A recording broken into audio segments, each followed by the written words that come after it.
والله شباب، شلونكم؟ اخباركم؟ ان شاء الله كله بخير وصحة وسلامة. اليوم موضوعنا عن تكلفة السفر لتركيا.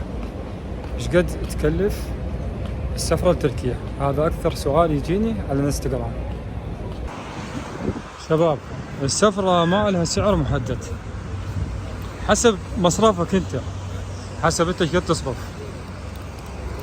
يجوز تاكل اكل غالي، يجوز تاكل اكل رخيص، يجوز تنزل بفندق غالي، يجوز تنزل بفندق رخيص. بس اذا انتم كثار يصير المصرف اقل عليكم. يعني اذا انتم 4 اشخاص 5 بمكان ما تنزلون الفندق، تأجروا لكم شقة يقع عليكم كل نفر تقريبا $15، 15 20 بالزايد. انما اذا انتم 2 أو 1 لازم تنزل فندق.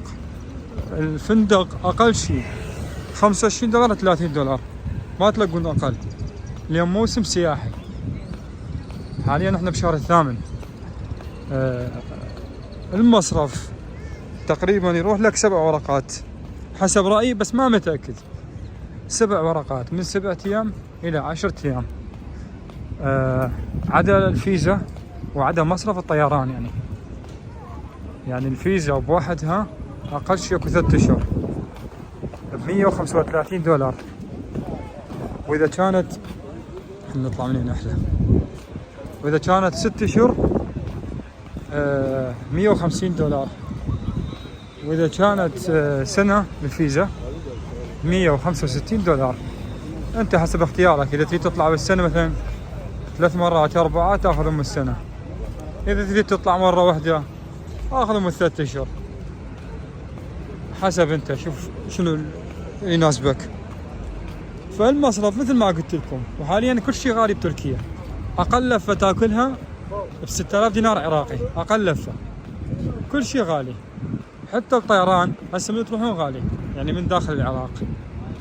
إذا تطلع من مطار أربيل أو مطار بغداد يروح لك تقريبا 250 ألف يطلع أكثر. بس إذا من مطار بغداد تحجز على شركة الخطوط الجوية العراقية، ينطوك 30 ورقة على 132، تستلمها ورق تودعها بالشركات. اكو شركة الريان موجودة ببغداد وعندهم فرع بأربيل. شركة الفنجان عندهم فرع ببغداد وفرع بالموصل. يمكن اكو عندهم فروع بعد ما متأكد، بس موجود عندهم فرع ثاني بالموصل. تودع فلوسك هناك قبل الرحلة، تاخذ التذكرة، تذكرة مال الذهاب، يعني تذكرة مال السفر اللي سافر فيها أول مرة بدون عودة عادي. تودع عندهم فلوس قبل السفر ب3 أيام 4 أيام وتستلمها من المطار. أنت لازم تكون قبل موعد الرحلة مالتك بالمطار ب3 ساعات أو 4 حتى تلحق تستلم المبلغ. بعد المواصلات لا حد يركب تاكسي، تاكسيات خفاصة، بس يشوفون سايح يقفصون عليه. اي سايح يجي يعني يتبهدل. اذا تعرف لغة تسهل عليك السفرة. اذا تعرف في الاماكن باسطنبول، اللي جاي اكيد يعرف، يسهل عليك كل شيء. المواصلات تشتري لك كرت من اي محطة، ساي محطة مترو تلقي، الا يا اسواق يا محد يبيعون كرت صغير. اشوفكم اياه، شوف موجود بالشنطة، نفس هذا الكرت بس هسه لونه احمر. هذا لين قديم، هسه اللي جاي الكرت لونه يكون احمر. مثل ما قلت لكم بهذا الكرت تقدرون تتنقلون احسن من التاكسي بكثير، لان التاكسيات مثل ما قلت لكم غالي وياخذون زايد، خصوصا اذا عرفوك سائح. فالاحسن تاخذوا لكم كرت. واذا عرفتوا بالمحطات يكون كلش زين، لان المحطات تدوخ اذا انت ما تعرف بيها. يعني انا ايش قد اجي مرات اتيه. واذا ما تعرف لغة ضروري تدخل لك برنامج ترجمة، ضروري حتى تقدر تتنقل، لان المترو انت ما تعرف وين يصير، لازم تسأل.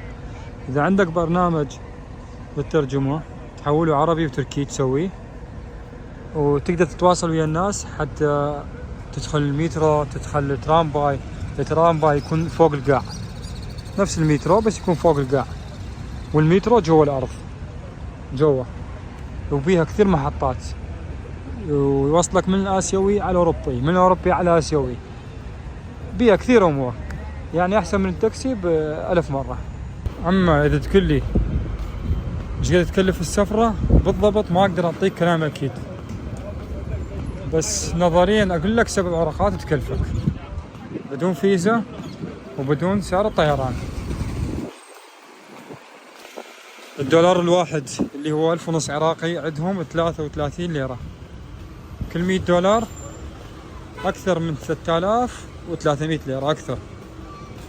وأفضل منطقة تقعدون بيها هي أقصراي ومنطقة يوسف باشا، ترتاحون حيل لأن بيها عرب تقدرون تتواصلون معهم، أكل عربي موجود، لأن الأكل التركي ما ينكل، احنا ما متعودين عليه العراقيين. والأحسن لكم تجون بشهر التاسع، بنص التاسع، يعني 15/9 20/9، هم الأسعار تنزل، موسم سياحي يقل، هم تجي ترتاح، مصاريف أقل،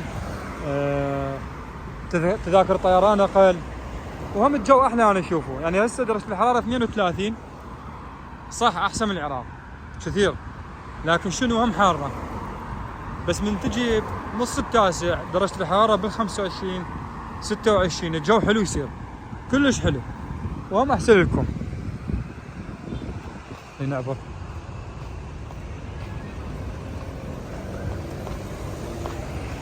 أنا هذا رأيي، انه تجون بالتاسع كلش احسن، وتعالوا تتونسون، تشوفون اماكن حلوة، تغيرون من نفسيتكم. اتمنى كل العراقيين يجون تركيا، يسافرون كل البلدان.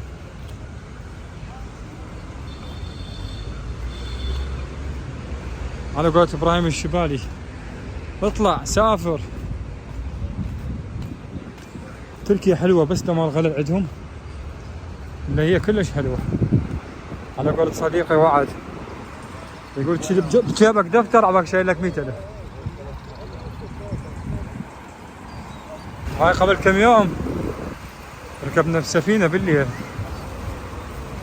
يعني سهرة البسفور، سهرة ساعتين 3، أغاني وأكل وشرب، كلها ب300 ليرة. ايه كانوا يمي 2 عراقيين كراج، يمكن أول مرة يجون، ايه جوا يقصون صور، ساحوهم وأخذوا صور، أنا ما أخذت لأن أعرف شنو الفيلم. فلما أخذوا صور وكملوا أخذوا منهم 1000 ليرة على الصورة، كل صورة 1000 ليرة.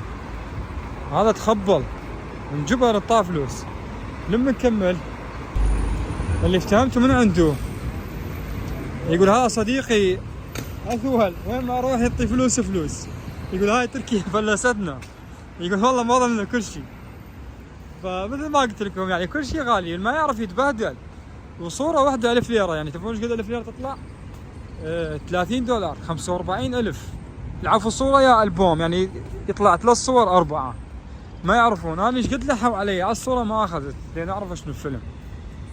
فتنتبهون من الشغلات اللي ما لها داعي. ينزل لك ماي اذا انت ما عطشان لا تشرب، الماي يحسبوا عليك 1500 بالاماكن السياحية. يجيب لك مثلا شربت اي شيء اعرف سعره بالبداية، بعدين كل 33 ليرة 1500 عراقي. خليها ببالك اذا تجي تركيا لازم تتأكد، لازم تعرف المصاريف حتى ما تنبطح وما بيه شيء.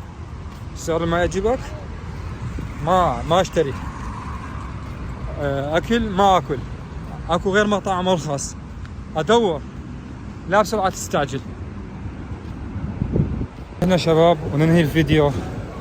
اتمنى اكون فدتكم بالمعلومات اللي اعرفها، واي سؤال اي استفسار تواصلوني على الانستا، تكتبوا لي بالتعليق، انا بخدمتكم. نلتقيكم بفيديو جديد، في امان الله.